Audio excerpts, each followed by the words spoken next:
Jadi kebijakan transfer sisa anggaran lebih milik pemerintah yang berada di Bank Sentral atau Bank Indonesia di pekan lalu sebesar 200 triliun merupakan respon ataupun aksi dari pemerintah sendiri ya teman-teman, yang barangkali gejalanya sebenarnya sudah diketahui dari sejak awal Pak Jokowi memerintah ya, bahwa uang yang berada di dompet-dompet masyarakat banyak keluar ya teman-teman, bisa karena kebutuhan pokok yang melonjak ataupun pajak yang naik ya teman-teman. Sementara di sektor usaha selain pajak kabarnya yang banyak diversifikasi dan kenaikan tarif yang relatif masif ya teman-teman, juga tentu saja adanya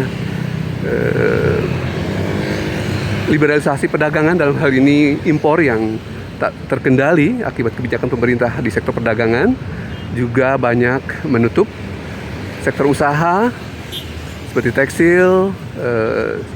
sektor alas kaki ya teman-teman, ataupun sektor retail teman-teman, yang penurunan permintaannya cukup banyak ya teman-teman, sehingga melakukan PHK massal dan akhirnya menggerus daya beli secara keseluruhan di masyarakat. Tidak heran bahwa ada informasi mengenai 10 juta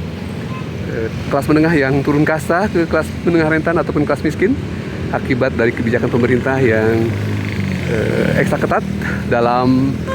tentu saja pemanfaatan sumber daya keuangan ya yang berada di masyarakat, yang tersedot oleh proyek-proyek pemerintah yang tidak menyentuh kebutuhan masyarakat, baik melalui kebutuhan dana utang pemerintah, surat berharga syariah negara, dan surat berharga negara SBN, yang juga menjadi kompetitor untuk sektor usaha swasta dalam mendapatkan dana dari masyarakat. Dan diperluas juga dengan adanya kredit ke BUMN yang mendominasi sektor usaha, khususnya di BUMN karya ya, di proyek-proyek pemerintah yang cukup besar yang tidak menyisakan kepada kontraktor swasta untuk mendapatkan pekerjaan dan mendapatkan kredit untuk bergerak di sektor tersebut. Semoga saja dengan adanya transfer 200 triliun, walaupun TPM belum 100% optimis ya bahwa dana ini akan terserap ke masyarakat. Jangan-jangan nanti larinya juga ke Koperasi Merah Putih yang juga tentu saja ini juga menyebabkan crowding out ya teman-teman. Dalam artian sejauh ini kabarnya Koperasi Merah Putih menyediakan produk-produk consumer good yang berasal dari kota ya teman-teman, secara lokal, juga nanti akan menyedot uang dari desa lari ke kota kembali ya teman-teman. Jadi crowding out ini sebenarnya banyak hal ya, bisa terserapnya dana dari desa ke kota, ataupun juga terserapnya dana masyarakat ke pemerintahan, proyek-proyek pemerintahan ya. Nah, di tingkat masyarakat teman-teman, yang disebut juga pelarian dana dari kantong-kantong atau dompet-dompet rekening tabungan masyarakat, judi online ya teman-teman. Situs-situs judi online yang kabarnya belum seluruhnya ditutup, mungkin jumlahnya bisa cukup banyak ya teman-teman. Nah, ini juga faktor yang menyebabkan dompet masyarakat kosong ya. Ada juga sebenarnya pinjol baik legal maupun ilegal yang tentu saja menggunakan bunga tinggi. Walaupun masyarakat mendapat dana, tapi tentu saja harus dibayar oleh masyarakat dalam bentuk bunga ataupun pokok, cicilan pokok, akan menyedot dana masyarakat kembali ke sistem perbankan ya, yang hanya tentu saja menguntungkan beberapa pelaku usaha yang bergelut di sektor tersebut. Sementara kabarnya pinjol juga sudah ratusan triliun ya outstanding yang saat ini ada di pinjol tersebut. Jadi banyak hal ya, situs-situs marketplace teman-teman yang isinya juga barang-barang produk impor, ini juga akan menyebabkan larinya dana masyarakat dalam bentuk belanja yang returnnya akan kembali ke pemilik dari marketplace online. Dan juga tentu saja yang sebagian besar adalah impornya dari luar negeri, plus juga barang-barang yang disediakan merupakan barang-barang impor yang tentu saja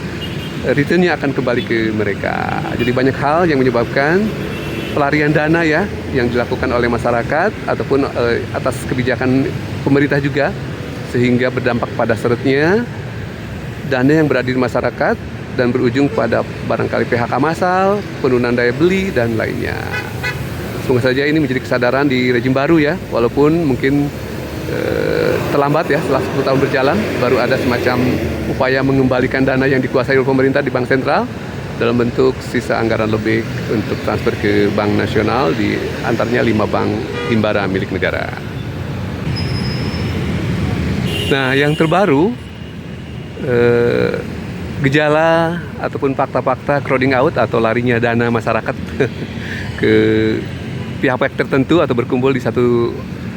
kelompok tertentu adalah Danantara kabarnya sudah akan menggelontorkan bank obligasi Patriot ya teman-teman. Jadi rebutan dana juga tidak hanya dilakukan oleh pemerintah, oleh BUMN yang menerbitkan obligasi, juga dilakukan oleh Danantara yang sebenarnya memegang aset banyak dari bank-bank BUMN, kemudian juga BUMN lainnya, BUMN karya gitu ya, yang akan menjadi pesaing baru bagi masyarakat untuk mendapatkan dana dari swasta ya, dari masyarakat atau pihak ketiga yang ada di perbankan misalnya gitu ya teman-teman. Jadi tambah-tambah crowding out itu menjadi penyakit juga yang berlangsung di era pemerintahan Pak Jokowi dan sekarang berlanjut di era Pak Prabowo. Jadi syaratnya dana masyarakat untuk menggerakkan ekonomi yang berdampaknya kemana-mana ya, ada PHK massal, ada penurunan permintaan dan lainnya, sehingga pertumbuhan ekonomi agak sulit tercapai bila mana dana di masyarakat yang beredar hanya sedikit, ataupun bila mana sudah existing tersedot kembali ke proyek-proyek pemerintah, masuk BUMN ya teman-teman.